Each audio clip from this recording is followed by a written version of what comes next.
Meghan Markle is furious, and this time, it's not because of a failed podcast or another Netflix flop, that it's because of a new documentary, one that allegedly exposes the truth about her crumbling marriage to Prince Harry. Shot in complete secrecy, Meghan tried everything to stop it. She sent legal letters, made demands, and even tried to block its release. But the production company refused to back down, and what they've uncovered could be the biggest blow yet to her carefully built image. For months, a small, independent documentary team has been quietly at work, interviewing former friends, royal insiders, and people who've witnessed the drama up close. They move in silence. No leaks, no headlines, no whispers. Not even Meghan or Harry knew it was happening. Every testimony they collected painted a different version of events, one that clashes with the fairy tale Meghan has been selling the public for years. Then came the moment that changed everything that a royal reporter, someone who's been covering the monarchy for decades, sat down with the crew. That single interview set off a chain reaction. Within days, Meghan found out, and according to insiders, she lost it. Her legal team jumped into action, firing off letters demanding they stop filming immediately. She wanted answers. She wanted control. She wanted the whole project shut down.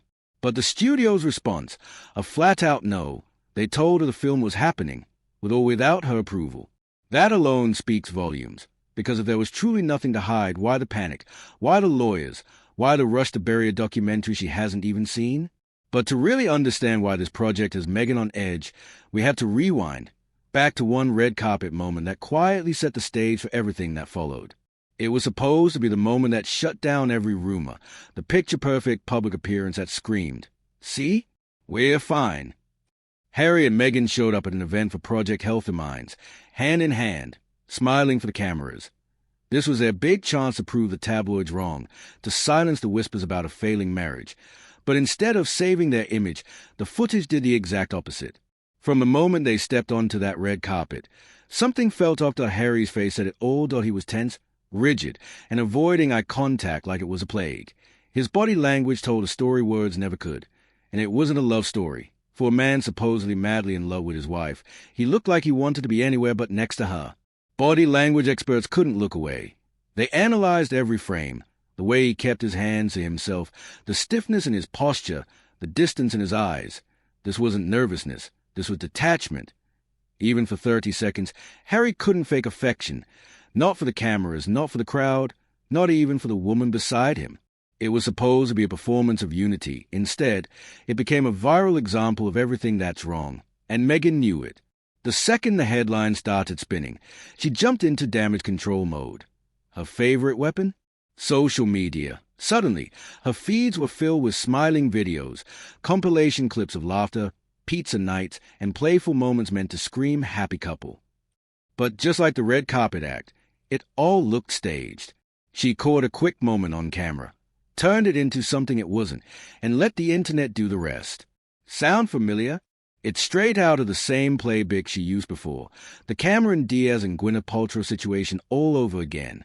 Back then, Meghan tried to make it look like she was dining with A-list royalty at a cozy pizza spot in Montecito. Headlines gushed over her girls' night out with Gwyneth. But when reporters later asked Gwyneth about it, she brushed it off, said she'd barely met Meghan at all. The truth didn't matter. The photo did. That's a strategy. Grab a few seconds of footage, twist the context, and sell the illusion of a perfect Hollywood life. But the cracks are showing, and that same weekend in New York told a real story of what's happened behind the scenes. Saturday night, Harry was spotted out at dinner. Alone. Well, not totally alone. He was with a small group of friends, and according to whispers, one of them was a woman. Witnesses said he looked relaxed for once, laughing, smiling, like someone who'd finally taken off a heavy mask. Meanwhile, across the city, Meghan was having her own dinner, but not with her husband. She was seen dining with Serena Williams' agent. Separate plans. Separate lives. Now think about that for a second. That it's Saturday night in New York City, one of the most romantic places in the world.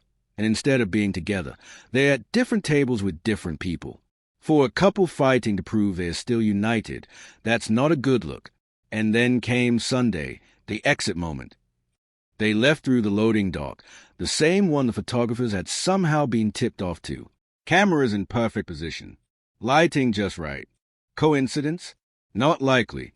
When Harry dined alone earlier that weekend, security was tight. His team made sure no one got close, no clean shots, no leaks. But this time, wide open, no crowd control, no interference, just perfect angle for the press. It didn't look accidental, the IT looked staged, the same kind of photo op Meghan's been orchestrating for years. They needed that photo op desperately. The red carpet disaster had already sparked whispers, and the separate dinners made things worse. So the loading dock moment became their last-ditch attempt to show the world they are still united, still a couple, still functioning. But no matter how carefully staged that shot was, Harry's face told the truth, drained, defeated, miserable. That wasn't the face of a man in love. It was a face of someone trapped in a story he no longer believes. And suddenly, everything starts to make sense, but only if you're willing to see what others won't say out loud. The marriage is falling apart, and Harry knows it. For months, sources close to him have been talking. Friends, old associates, people who've seen the change firsthand. They say Harry feels betrayed, that he's quietly admitted Meghan isn't the person he thought she was. That realization hit him like a brick. He rushed into this, ignored every warning sign, brushed off advice from the people who knew him best. He was too caught up in rebellion, too eager to prove he didn't need the royal system or his brother's advice. And Meghan? She was a perfect match for that mindset. She agreed with him, fed his resentment, made him feel justified in burning every bridge behind him. But now, the illusion's cracking, fast. Because the truth is, Meghan hasn't changed. This has always been who she is, strategic, image-obsessed, and in complete control of every narrative around her. The only difference now is that Harry's finally seeing it. And once you see it, you can't unsee it. The fairy tale is over. The masks are off. What's left isn't love. It's tension, regret, and two people pretending they are fine when they clearly aren't. But here's where things explode. That secret documentary. It's not just about their failing marriage. The IT goes deeper into Meghan's past, her hidden connections, and the stories she spent years trying to bury. And according to insiders, what's coming next might not just damage her reputation. It could shake the royal family to its core. And this time, not even Meghan's lawyers will be able to stop it. There are rumors, allegations, whispers about Meghan's connection to Prince Andrew. Now, whether that's true or not, the fact that the documentary is even investigating it says a lot. Because let's be honest, Prince Andrew's name attached to anything right now is radioactive.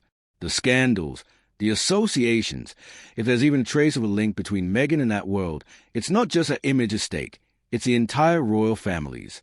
The palace has spent years trying to clean up the Andrew mess, doing everything possible to distance themselves from him.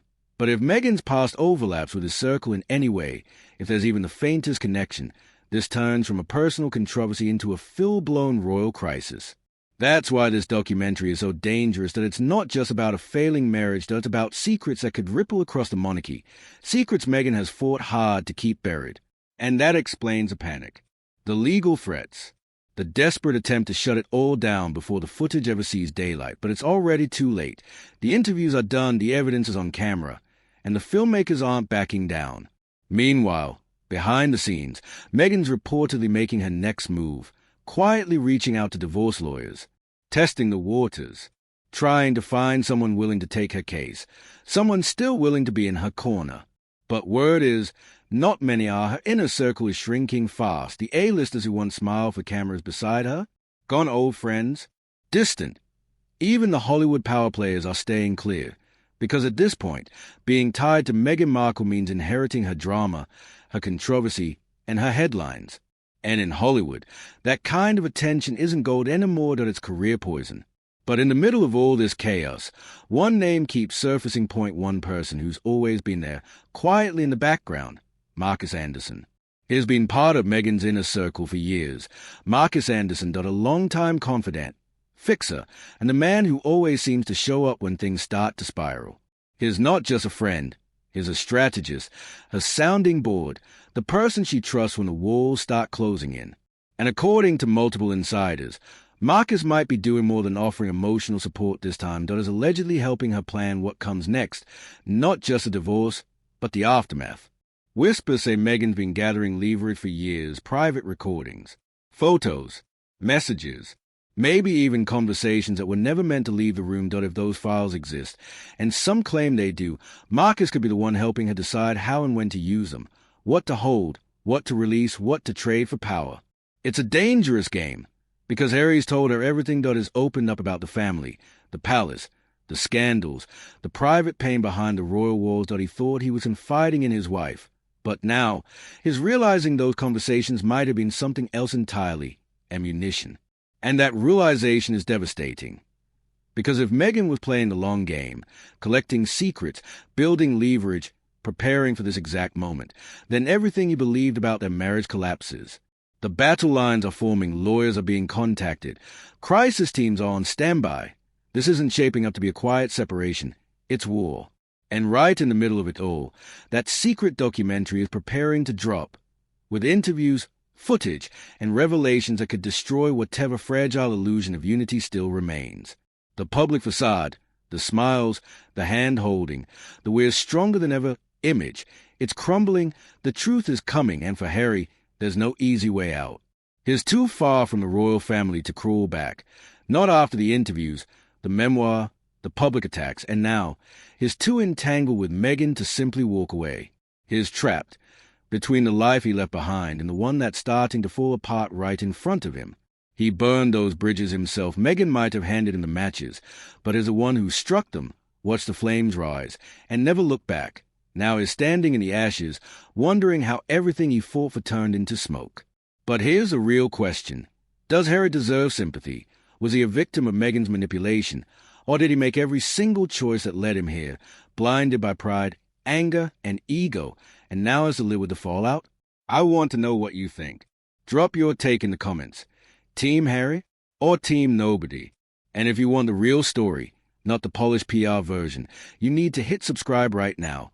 This channel brings you the truth the mainstream media won't touch. No filters. No sugarcoating. Just straight-up facts and insider insight from behind palace gates and behind closed doors in Montecito. So go ahead, smash that like button if this gave you the tea you came for, share it with your friends. Turn on notifications because when that secret documentary drops, we'll be breaking down every frame, every clue, every hidden detail the tabloids will miss. The truth is coming, and it's going to be explosive.